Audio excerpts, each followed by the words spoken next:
बोलो जयकारा बोल मेरे श्री गुरु महाराज की जय। श्री सद्गुरुदेव भगवान की जय। गुरुमुखो, मनुष्य को 84 लाख योनियों में भर मारने के पश्चात यह दुर्लभ मानुष जन्म मिला है। इस दुर्लभ अवसर को प्राप्त करके तू नाम का सुमिरन कर, क्योंकि जाने का दिन निकट ही आ रहा है। भाव यह है कि जीवन क्षण भंगुर है और बहुत थोड़े समय के लिए प्राप्त हुआ है। इसलिए समय रहते ही नाम की कमाई करके आत्मा को परमात्मा से एकाकार करने में ही जीवात्मा की भलाई है। यही मानुष जन्म का ध्येय है। गुरुमुखो, एक सूरदास एक कोठरी में बंद था जिसमें 84 दरवाजे थे। उनमें से एक ही दरवाज़ा खुला था, बाकी सब बंद थे।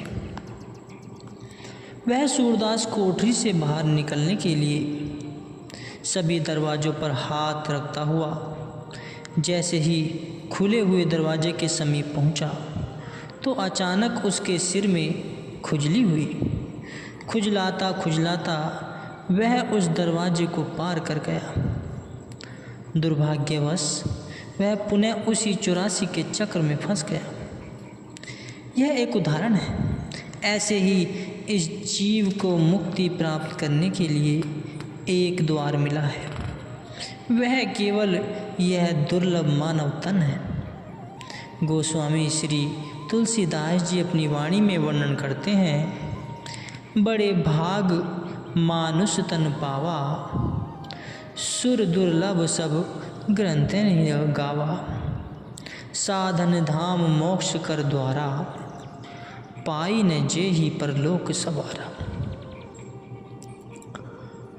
सो परत्र दुख पावही सिर, धुनि धुनि पछताई, कल ही कर्म ही ईश्वर ही, मिथ्या दोष लगाए। कहते हैं कि बड़े उत्तम भाग्य से यह जो मानव तन मिला है, यह देवताओं को भी दुर्लभ है। ऐसा सब वेदों व ग्रंथों में लिखा है। यही मुक्ति प्राप्त करने का द्वार है। फिर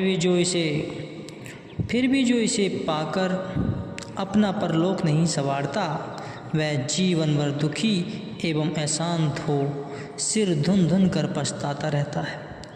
निराश होकर वह कभी नहीं कहता कि मुझे समय नहीं मिला, मेरे कर्म ही ऐसे थे, या फिर ईश्वर की यही इच्छा थी। कहते हैं कि ये सब उनके झूठे बहाने हैं। ईश्वर ने जीव को सामर्थ्य प्रदान की है कि वह यदि अपना जन्म संवारना चाहे तो संवार सकता है। ऐसा दुर्लभ अवसर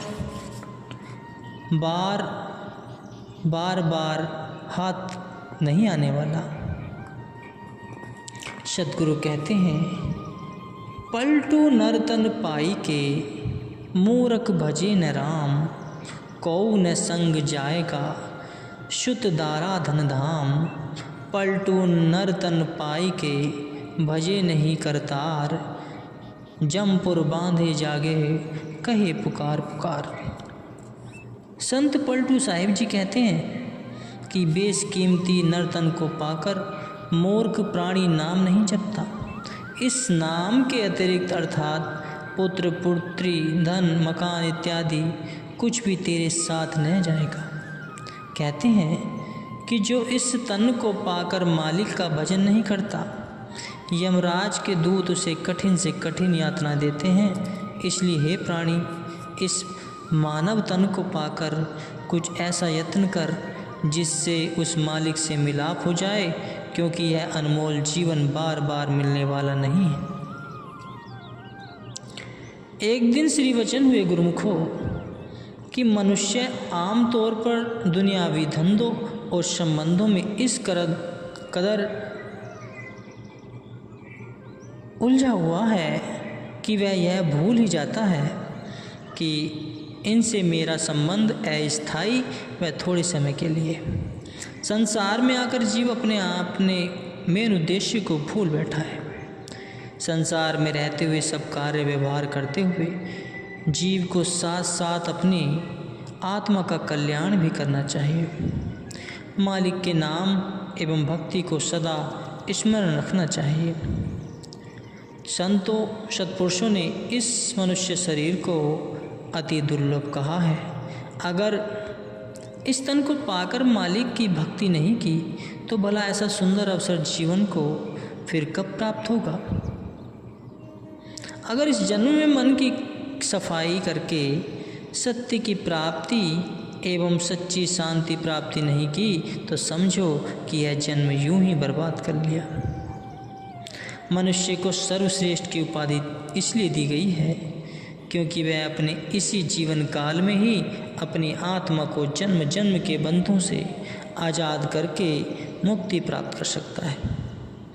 यह अमूल्य अवसर बड़े भाग्यों से हाथ आया है, इसलिए इसे पाकर दुर्लभ वस्तु की कमाई करनी है। सद्गुरु का बख्शा हुआ नाम ही दुर्लभ वस्तु है। नाम का सुमरन ही सच्चे सुख का साधन है। उसको चित्त में बसाने के लिए ही यह तन मिला है। माया तो न इस लोक में शांति देती है और न ही परलोक में सुख प्रदान करती है। जो अपनी सुरती को काया माया या कुटुंब परिवार में फंसाता है वह अपने आप को कैद में डाल देता है। जैसे कैद में रहने वाले को सुख नहीं मिलता वैसे ही झूठा मोह रखने वालों को भी सच्चे सुख की प्राप्ति नहीं होती। इसलिए संत सद्गुरु जीव को बार बार सचेत करते हैं कि बड़े भाग्यों से प्राप्त हुए इस सुनहरे अवसर में नाम जप करके मालिक की भक्ति करके जीवन सफल बना। यही संसार में सार वस्तु है और यही कल्याणकारी है। निंद्रा भोजन भोग भय ये पशु पुरुष समान, नरन ज्ञान नित अधिकता ज्ञान बिना पशु जान। अर्थात खाने पीने व आराम करने की समझ तो पशुओं में भी होती है। जिसने मनुष्य जीवन को केवल इन चीज़ों को प्राप्त करने में ही खर्च कर दिया उसने संसार में आकर पशु तुल्य जीवन ही व्यतीत किया। उसकी सुरती बलवान बनने की अपेक्षा निर्बल होती चली जाती है। इसलिए प्रत्येक गुरुमुख को नाम का सिमरन करना चाहिए। अगर कोई जीव अमर या अखंड सुख को पाना चाहता है तो सद्गुरु के शब्द की कमाई करे और झूठे मायावी मोह की जगह सद्गुरु चरणों का प्रेम पैदा करे तो मनुष्य जन्म अकारत होगा, तो मनुष्य जन्म सकारत होगा।